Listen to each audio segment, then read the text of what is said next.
এই ঘটনায় ইতিমধ্যেই কিন্তু উত্তর কাশীপুর থানার পুলিশ মোট 8 জনকে গ্রেফতার করেছে। আমরা রয়েছি সেই জায়গায়। ক্যামেরা পার্সন দিব্যেন্দুকে বলবো দেখাতে ছবিটা, সেই সোনপুর বাজার। এখানেই কিন্তু একের পর এক পুলিশের বাইকে আগুন লাগানো হয়। এখনো পর্যন্ত পুলিশ সূত্রে পাওয়া খবর অনুযায়ী মোট 5টি পুলিশের বাইকে অগ্নিসংযোগের ঘটনা ঘটে।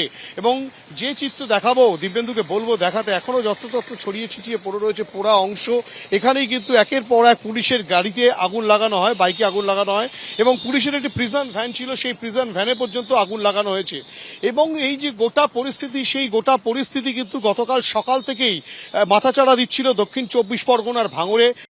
খুকুমনি হার্বাল লিকুইড সিঁদুর তুলসী ও চন্দনের গুণে সমৃদ্ধ। এটি ত্বকের পক্ষে যেমন সহায়ক, ব্যবহার করাও তেমনই সহজ। মুর্শিদাবাদের আঁচ পড়তে শুরু করেছিল দক্ষিণ 24 পরগনার ভাঙড়ে। প্রথমে বৈরামপুর মোড় বাসন্তী হাইওয়ের কাছে, সেখানে কিন্তু পুলিশ একেবারে আটকে দেয়।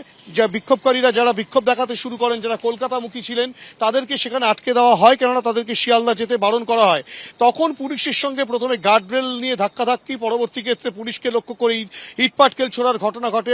অবস্থানকারীরা এবং বিক্ষোভকারীরা তারা পুলিশকে লক্ষ্য করে ইটপাটকেল ছোড়ে, এলোপাথারি। তারপরে পুলিশ লাঠিচার্জ করে।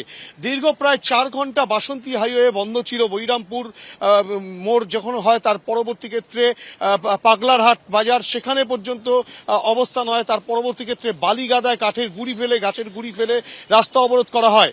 এই পরিস্থিতি যখন খানিকটা শান্ত হয়ে এসছে, যান চলাচল স্বাভাবিক করানোর চেষ্টা চলছে, তারই মাঝে আচমকাই শোনা যায় যে সোনপুর বাজারে কিন্তু প্রচুর অবস্থানকারী এবং বিক্ষোভকারী তারা একত্রিত হয়েছে এবং তারা পুলিশের সামনেই একের পর এক বাইকে কিন্তু অগ্নিসংযোগের ঘটনা ঘটাচ্ছে। তুমি দেখতেই পাচ্ছ সামনে ইটপাটকেল রয়েছে, ঠিক এভাবে ইটপাটকেল ছোড়া হয়, গাড়ি ভাঙচুর করা হয়, পুলিশের প্রিজন ভ্যান ভাঙচুর করা হয়। তাতে পুলিশের কর্মীরা যেমন আক্রান্ত হয়েছেন, সাধারণ মানুষজন তারা কিন্তু দীর্ঘক্ষণ আটকা পড়ে যান। ঠিক এভাবেই কিন্তু একের পর এক ইট ছোড়া হয় পুলিশের গাড়িতে, পুলিশের গাড়ি ভেঙে ফেলা হয়, পুলিশের প্রিজন ভ্যান ভেঙে ফেলা হয়, একের পর এক বাইকে আগুন লাগানো হয়। পুলিশ উপস্থিত ছিল, তারপরেও কিন্তু এই ঘটনা ঘটলো। খানিকটা পুলিশি শিথিলতা দেখা গিয়েছিল পরের দিকে, যখন সোনপুর বাজারে সেই সময় একটা অংশ বাসন্তী হাইওয়ের ওপরে ছিল, ঘটকপুকুর মোড় অবস্থান হয়।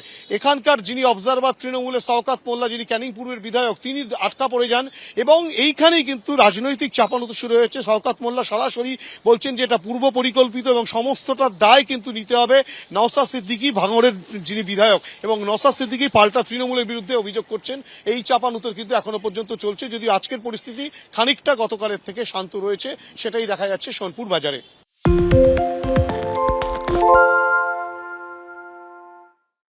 সত্য অন্তহীন, সত্যের খোঁজও তাই, সত্য সন্ধানে তাই আমরা অক্লান্ত, অকুতভয়। এবিপি আনন্দ নতুন ভাবনার প্রতীক, যা মনে মুক্ত, তথ্যে যুক্ত এবং যাবতীয় সীমানার বাঁধন থেকে মুক্ত। সীমা না শব্দটির মধ্যে লুকিয়ে আছে মানা শব্দটি, যেন চোখ রাঙানি এক অদৃশ্য বেড়াজাল, যা আটকে রাখে আমাদের এক ছোট্ট গণ্ডির মধ্যে। একমাত্র সঠিক খবরই গড়ে তুলবে এক মুক্ত সমাজ। সেই জগৎ গড়ার লক্ষ্যে কোনো সীমানার ঠুকুটি আমরা মানব না। এবিপি আনন্দ এগিয়ে থাকে, এগিয়ে রাখে।